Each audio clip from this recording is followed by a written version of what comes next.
Since the reinstatement of the death penalty in the United States in 1976, the state of Georgia has executed 77 death row inmates, ranking 8th nationwide in total executions. The most recent execution occurred on March 20th, 2024, when Willie James Pye was put to death by lethal injection for the 1993 murder of his ex-girlfriend, Alicia Lynn Yarbrough. While Georgia may not lead in the number of executions, it is the setting for some of the most chilling stories from the death chamber. I've read their case files, killers driven by hatred, jealousy, or a moment of rage, and I can't forget what they chose for their final meals or their last words. Sometimes indifferent, sometimes haunting. In this video, I'll take you through the top 10 most brutal death row inmates executed in Georgia, not just through their crimes, but also their last meals and final statements. It's a journey into the darkest moments where life, death, and justice collide in silence. Are you ready? First, Carlton Gary. In the late 1970s, the city of Columbus, Georgia, was gripped by fear as a series of elderly women were attacked and murdered in their own homes. The assailant used the victims' own undergarments to strangle them, earning the media nickname the Stocking Strangler. Between September 1977 and April 1978, at least 7 elderly women were assaulted, raped, and murdered in the quiet neighborhoods of Columbus.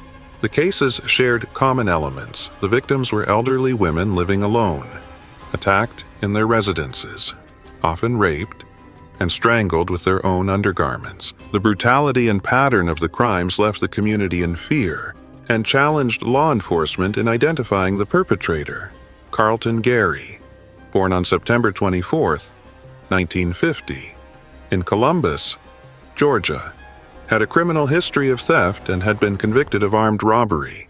In 1983, he escaped from a prison in South Carolina. In 1984, after being arrested for another robbery, Gary's fingerprints were matched to those found at the crime scene of Kathleen Woodruff. This led to him being charged with 3 murders and sentenced to death in 1986. Throughout the more than 30-year trial and appeals process, Gary maintained his innocence. However, physical evidence and witness testimonies upheld the death sentence. On March 15, 2018, Carlton Gary was executed by lethal injection at the Jackson State Prison in Georgia. Prior to his execution, he declined a special last meal and instead had the standard prison fare grilled ground beef, sausage, white beans, coleslaw, and a glass of grape juice. He also refused a final prayer and made no final statement. No apologies, no explanations, no looking back. Carlton Gary died as he had lived behind bars, silent, arrogant, and unrepentant. But in Columbus, the fear he left behind has never truly faded. Second, Roy Willard Blankenship, Savannah, a peaceful coastal city in Georgia, where historic charm and church bells mingle among the moss-draped oaks. But on a night in early March 1978, in a second-floor apartment on East Broad Street, an elderly woman died alone, and fear spread throughout the community. Her name was Sarah Mims Bowen, 78 years old, a woman who lived alone, with no children or close family nearby. Her daily life was quiet and routine, until a visitor found her door unlocked and detected an unusual odor in the room. Inside, the scene left the investigation team speechless. She had been beaten, raped, and died in agony. Her body showed little sign of struggle, but her face and chest bore evidence of severe compression. The cause of death was determined to be heart failure. Triggered by the violent assault, the attacker not only took her life, but also destroyed the peace of her final days. The man arrested was Roy Willard Blankenship, 23 years old, who had lived in the same building. He did not deny entering her apartment. Biological evidence, testimonies, and circumstances all pointed to him. In his confession, he offered no excuses or reasons. Simply, "I went in. I did it." A brief statement, as if it were of no consequence. Blankenship was sentenced to death in 1980. Then he faded into obscurity for over 3 decades. No clemency letters, no statements, no public display of emotion. He waited silently, as if death were just another stop on a long road. On June 23, 2011, at the Georgia State Prison, Roy Blankenship was executed by lethal injection. This was the first time Georgia used pentobarbital, a new drug replacing the previous one due to import restrictions. Many human rights groups called it a humanitarian experiment on a human body. Blankenship declined a special last meal. Instead, he had the standard prison tray chicken with rice, peas, carrots, collard greens, cornbread, a brownie, and iced tea, a decent meal but nothing memorable. When asked for his final words, Roy Blankenship looked toward the viewing room where relatives, his lawyer, and possibly the victim's family were present and said, "I hope to see you again." And no one knows who "you" referred to, a loved one, an imagined benefactor, or perhaps Sarah herself, the woman whose peace he shattered that night. No one knows, only that this gentle, ambiguous statement was the last thing he left behind before closing his eyes and vanishing from Georgia. Third, Marcus Ray Johnson, Albany, a quiet southern town in Georgia, where small bars and close-knit communities give life a slow, familiar rhythm. But on a March night in 1994, a chance encounter would lead to a crime that shook the city to its core. Angela Sizemore, 34 years old, a single mother, met Marcus Ray Johnson at the Fundamentals Bar in Albany. Witnesses saw them leaving together in the early hours of March 24, 1994. Later that morning, Angela's body was found inside her SUV, parked behind an apartment complex on the east side of town. The scene was grim. Angela had been brutally assaulted. The injuries told a story of violence, and the evidence left no doubt she had suffered a savage attack before her death. Johnson admitted to having sex with Angela, but claimed it was consensual. He said they argued afterward, and that he punched her once before walking away. But DNA evidence and witness testimony painted a different picture, one that led to his conviction and death sentence in 1998. Years of appeals followed, all unsuccessful. On November 19, 2015, Marcus Ray Johnson was executed by lethal injection at the Jackson State Prison in Georgia. He had requested a last meal of 6 beers, but the request was denied. Alcohol is not allowed inside the prison. Instead, he was served the standard tray, baked fish, cheese grits, dry beans, coleslaw, cornbread, crackers, and fruit juice. Johnson declined to give any final words. He also refused prayer. He didn't look at anyone in the witness room, and he remained silent until he was declared dead at 10:11 that night. 4th J. Bew Ledford Jr., Murray County, a quiet part of North Georgia, where a peaceful way of life was shattered by a brutal killing in 1992. Harry Buchanan Johnston Jr., 73 years old, was a retired doctor living at home with his wife. On January 31, 1992, Jacob Ledford Jr., his 20-year-old neighbor, came by asking for a ride to the store. When Mr. Johnston refused and accused him of stealing, Ledford snapped. He pulled a knife. He stabbed Mr. Johnston multiple times, killing him on the spot. Then, he dragged the body to the back of the house and covered it with a tarp. After that, he entered the home, threatened the victim's wife with the same knife, tied her up, stole cash and 4 guns, and drove away in Johnston's car. He was arrested later that same day. During the investigation, Ledford admitted he had been drinking and using marijuana before the attack. He was sentenced to death in 1992. Over the next 25 years, he filed appeals claiming he was young, abused substances from childhood, and suffered from neurological issues due to anti-seizure medication. Every appeal was denied. On May 16, 2017, Ledford was executed by lethal injection at the Jackson State Prison. For his final meal, He requested a bacon-wrapped filet mignon with pepper jack cheese, a large portion of French fries, 10 fried chicken tenders with sauce, fried pork ribs, a bloomin' onion, pecan pie with vanilla ice cream, sherbet, and Sprite. When asked for his final words, Ledford quoted the movie Cool Hand. "Luke, what we've got here is failure to communicate. Some men, you just can't reach. So you get what we had here today. I am not the failure. You are the failure to communicate." Then he added, "Kiss my white trash ass," and finished with, "I'm just shaking the dust. Boss, let's get it done.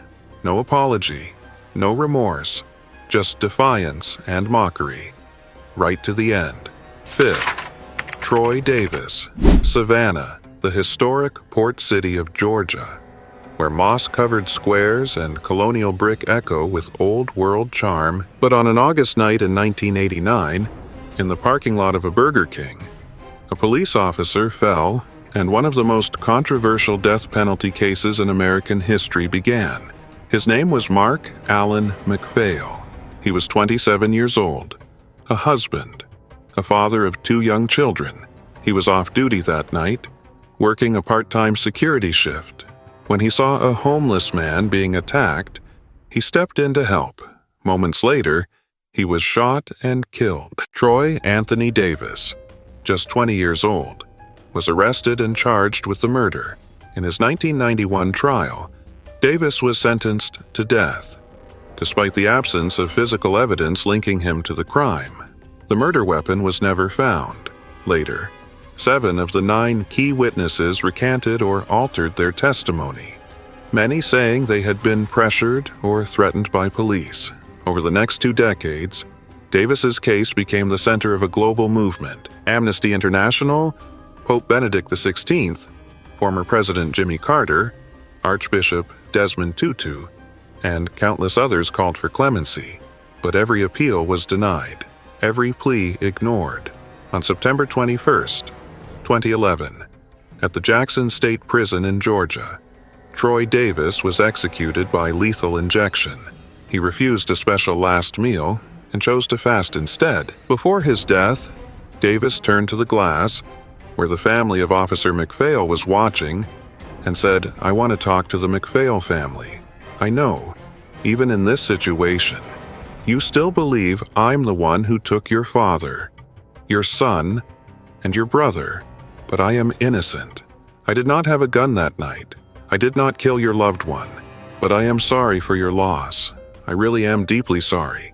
All I can ask is that you look deeper into this case, that you find the truth." At 11:08 p.m., he was pronounced dead. Sixth, Warren Hill Baldwin State Prison, Georgia's maximum security facility in the heart of the state.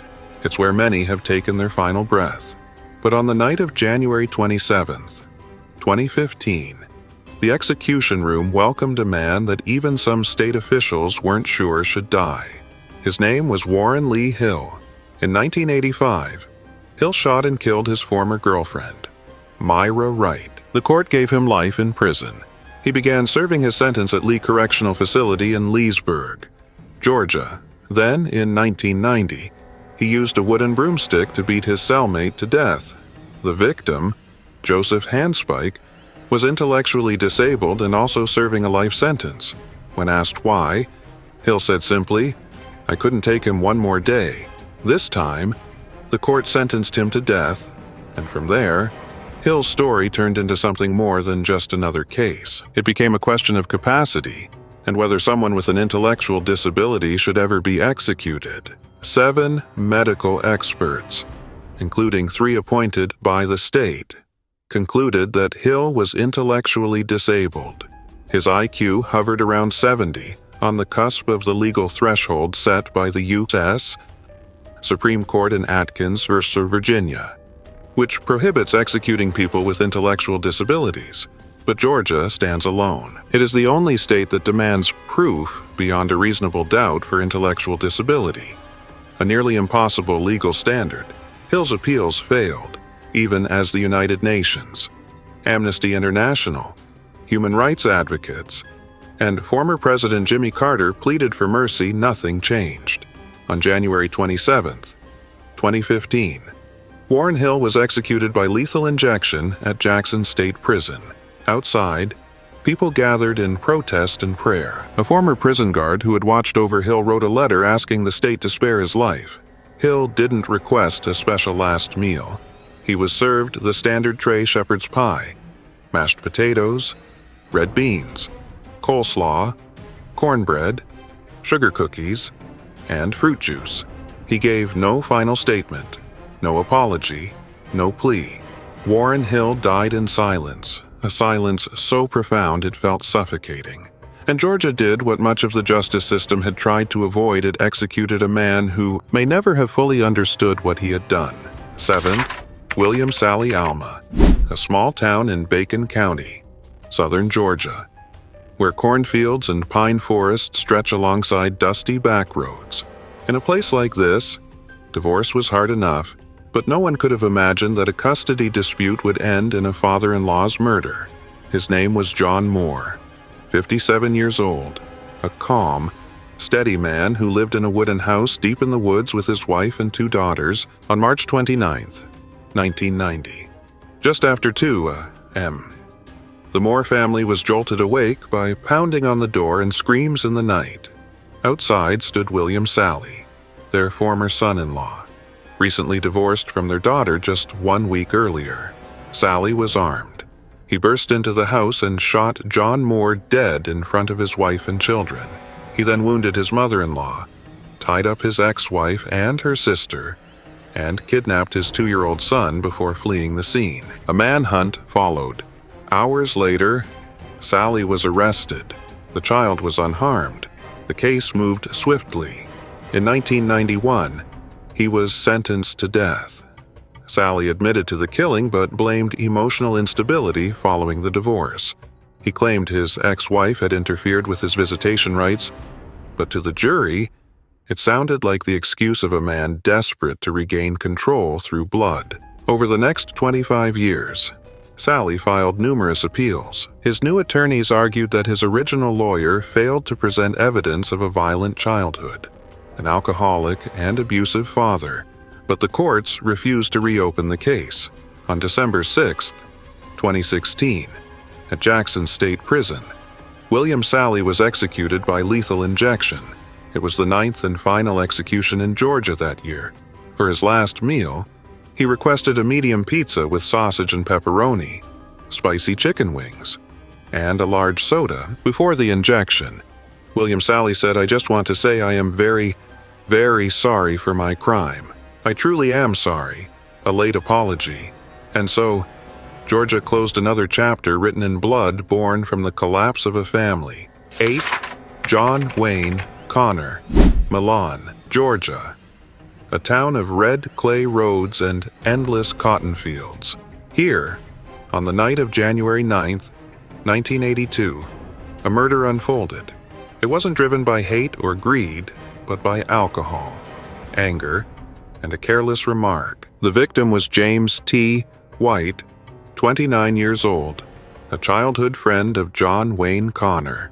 That night, they drank, smoked marijuana, and wandered through the neighborhoods of Milan. According to Connor's statement, things took a turn when White joked about wanting to sleep with Connor's girlfriend. Enraged, Connor stormed inside, grabbed a liquor bottle and a thick tree branch. He returned and beat White savagely over and over until he collapsed. Then, Connor dragged his body to a nearby ditch and dumped it. He went home, washed his clothes, and came back later to steal White's wallet and watch staging it to look like a robbery. Connor was arrested shortly after. In his confession, he showed no remorse. "I lost control." He said, in 1982, the court sentenced him to death for 34 years. He remained on death row. His appeals argued ineffective legal counsel and that the decades-long delay constituted cruel punishment, but none were successful. On July 15, 2016, John Wayne Connor was executed by lethal injection at Jackson State Prison. His final meal, 10 fried catfish fillets, 10 hush puppies, 2 triple bacon cheeseburgers, 2 vanilla milkshakes, and a raw onion. As he entered the execution chamber, Connor made no threats. He didn't sing. He didn't resist. He declined a final prayer and gave no last words. John Wayne Connor died in silence. But Georgia, after 34 years, finally carried out the sentence. A story of sudden violence, silent regret, and a death postponed for over 3 decades. 9th, Robert Butts Jr., Milledgeville. A quiet town in Georgia where streets are calm and communities close-knit. But on the night of March 28, 1996, a brutal crime shattered that calm and stunned the town. The victim was Donovan Corey Parks, 25 years old, a corrections officer heading home after his shift. He stopped by a Walmart to pick up a few items. As he walked out, 2 young men approached and asked for a ride. One of them was Robert Earl Butts Jr., 18. The other, Marion Wilson Jr., also 18. They got into the car with Parks, and less than 10 minutes later, he was shot in the back of the head with his own handgun. His body was dumped face down on the pavement. The car was driven away. It looked like a robbery, but the truth was far more calculated. Police acted quickly. Witnesses and forensic evidence tied the gun to both suspects. Butts and Wilson were arrested, tried separately, and both sentenced to death in 1998 for 2 decades. Butts appealed, claiming he was just an accomplice and that Wilson pulled the trigger, but the evidence said otherwise. Butts had been in the back seat. He had the gun. He pulled the trigger. On May 4th, 2018, at Jackson State Prison, Robert Butts Jr. was executed by lethal injection. It was the 2nd execution in Georgia that year. His last meal included a bacon cheeseburger with American and cheddar cheese, a ribeye steak, 6 pieces of fried chicken, seasoned fries, cheesecake, and strawberry lemonade. As he entered the execution chamber, Butts appeared unnervingly calm. When asked for any final words, he said, "I've been drinking coffee all day," and after the injection began, he muttered, "That's hot." Man, Robert Butts died at the age of 40, 22 years after a crime that lasted less than 10 minutes. But the pain he left behind is still there. 10th, Stephen Spears Dahlonega, a small town in North Georgia, where winding roads weave through pine forests and wooden houses dot the hills. But in August of 2001, a horrific crime unfolded, one born not of hate, but of twisted love. His name was Stephen Frederick Spears, 39 years old, a quiet man who worked as a mechanic. The victim, Sherry Ann Holland, 34, had once been in a relationship with Spears, but things turned toxic. She ended it when control turned to tension. On August 25, 2001, Spears broke into Sherry's home while she was away. He waited in the dark with wire, tape, and gloves. When she returned, he ambushed her. He bound her hands and feet, gagged her, and interrogated her about seeing other men. Then, he strangled her with an electrical cord. When he was certain she was dead, he cleaned the scene and drove home as if nothing had happened. The evidence was overwhelming. Even Spears himself admitted what he had done. He was sentenced to death in 2007. But what made this case different wasn't just the killing, it was what came after. Spears refused to appeal. No clemency requests. No legal petitions. At a hearing, he said, "I did it, and I'm ready for the consequences." Human rights lawyers tried to intervene. Spears pushed back. To him, death was the logical end, the only resolution. On November 16, 2016, Stephen Spears was executed by lethal injection at Jackson State Prison. It was Georgia's 8th execution that year, more than any other state in America. For his final meal, he requested a large meat pizza. He declined prayer and made no final statement. Stephen Spears died in silence, but Georgia, after more than a decade, carried out the sentence. A story of love turned to violence, of unspoken regret, and of a death long awaited. 10 names, 10 lives ended under the white light of the execution chamber. Some denied, some apologized, others stayed silent, all the way to the end. But no matter what they said, no matter what they ate, their deaths could never restore what was lost. We call it justice. But each death leaves a scar on the hearts of the living, on the edges of our conscience, and on the question itself, does justice really end in silence? If these stories made you think, please like this video, share your thoughts in the comments below, and subscribe for more death row profiles coming soon.